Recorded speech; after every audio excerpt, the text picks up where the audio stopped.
Hello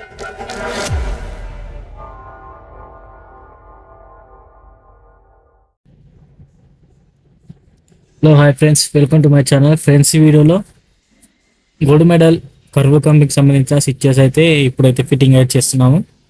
ఓకేనా friends, ఇది మనకు పెంటకు సంబంధించి మొత్తం స్విచ్ ఫిట్టింగ్ అయితే కంప్లీట్ అయితే చేస్తున్నాం అనమాట. ఇక్కడ చూడొచ్చు మనకు మాడ్యులర్ ప్లేట్స్ ఇవన్నీ మనం పెట్టడం జరిగింది. మనకు ఎక్కడ ఏ వైర్ వస్తుంది, అలాగే ఎక్కడ ఏ పాయింట్కు మనం సాకెట్ అలాగే స్విచ్ ఎక్కడ ఇండికేటర్ పెట్టాలి, ఫ్యాన్ డిమ్మర్ పెట్టాలి పూర్తిగా ఇందులోనైతే పెట్టేశాం అనమాట. ఓకే ఫ్రెండ్స్, చూడవచ్చు మనం వైరింగ్ చేసినప్పుడు ఎక్కడెక్కడ ఏ వైర్ వచ్చిందని చూసుకొని తర్వాత మనకు ఏ మోడలర్ అని చూసుకొని అప్పుడు ఆ మోడలర్కి సంబంధించి స్విచ్లు సాకెట్లన్నీ కూడా మనం ఈ విధంగా పెట్టేసుకోవాలన్నమాట.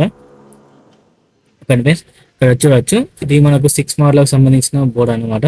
ఇక్కడ చూస్తారు కదా, ఇక్కడ ఎర్తింగ్ వైరు అలాగే న్యూట్రల్ వైరు, ఈ ఫేజ్ వైర్లు అనమాట. మనం కలర్ కోడింగ్ వైరింగ్ చేసినప్పుడు కలర్ కోడింగ్ వేసుకుంటే ఈజీగా ఉంటుంది మనకు. ఫ్రెండ్స్, ఇది బాత్రూమ్. ఇందులో ఒక లైట్ పాయింట్ సంబంధించి ఇక్కడ ఒక 4 మోడలర్ పెట్టాము. అలాగే ఒక సాకెట్ 6 amps ది ఒక 2-way స్విచ్ అనమాట. ఫ్రెండ్స్, ఇదైతే కంప్లీట్ అయిపోయింది టోటల్గా. చూడవచ్చు ఇది కింది సైడ్ పోర్షన్ అనమాట. ఇది ఇక్కడ ఒక కింద ఫుట్ ల్యాంప్, అలాగే ఇక్కడ 12 మోడలర్, 2 సాకెట్లు, ఒక ఫ్యాన్ డిమ్మర్ అయితే చూడవచ్చు. ఒక ఇండికేటర్ ఉంది. మనకు కరెంట్ ఉంది లేని తెలుసుకోవడానికి ఇండికేటర్ అయితే పెట్టాము. ఇక్కడ 6 మోడలర్ బాత్రూమ్ దగ్గర. ఫ్రెండ్స్, ఇందులో 3 స్విచ్లు అయితే ఉంటాయి. ఒకటేమో 20 amps ది మనకు గీజర్ సంబంధించినది. ఓకేనా, ఇక్కడ చూస్తారు కదా 2 మోడలర్ గీజర్ సంబంధించిన సాకెట్ అన్నమాట. అది ఇక్కడ యాంగులర్ హోల్డర్ లైట్ కోసం, ఒకటి ఎగ్జాస్ట్ సీలింగ్ రోజు పెట్టాము. ఇది ఫ్యాన్ పాయింట్ అనమాట. ఓకేనా, ఫ్యాన్కి సంబంధించి అక్కడ రౌండ్ షీట్ పెట్టి వైర్లు అయితే వెళ్ళడం జరిగింది. ఇక్కడ ఒక హోల్డర్, ఇది మాస్టర్ బెడ్రూమ్. ఇక్కడ ఒక 12 మోడలర్ కింద ఒక ఫుట్ ల్యాంప్ అయితే పెట్టడం జరిగింది. ఇక్కడ 2-way స్విచ్ అనమాట ఇది.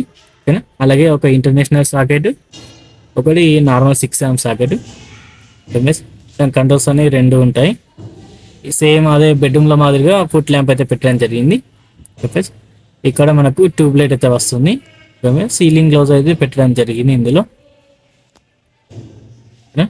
మనకు వైరింగ్ చేసినప్పుడు ఎక్కడ ఏ పాయింట్ వచ్చాయని చూసుకొని తర్వాతనే మనం స్విచ్లు అయితే పెట్టడం అయితే జరుగుతుంది అనమాట. ఇది కిచెన్కి సంబంధించిన బోర్డులు అన్నమాట. అలాగే హోల్డరు, వాటర్ ప్యూరిఫైయర్, మళ్ళీ ఇంకొక హోల్డరు. ఇది వాటర్ ప్యూరిఫైయర్ సంబంధించింది. 6 amps సాకెట్ అయితే పెట్టాము వాటర్ ప్యూరిఫైయర్ కోసం. ఇక్కడ మనకు చిమ్నీకి, అలాగే ఎగ్జాస్ట్ అంటే ఎగ్జాస్ట్, లేకపోతే చిమ్నీ అంటే చిమ్నీ. ఓకే, ఇది గ్రైండర్ సంబంధించిన బోర్డ్ అనమాట, 6 మోడలర్. ఓకే ఫ్రెండ్స్, ఇది వాటి వీడియోస్ లైక్ చేయండి. అలాగే మన ఛానల్ కొత్తగా చూస్తున్నట్టు సబ్స్క్రైబ్ చేసుకొని మరిన్ని వీడియోలు అయితే మన ఛానల్ అయితే పెడతాను. Okay friends, bye.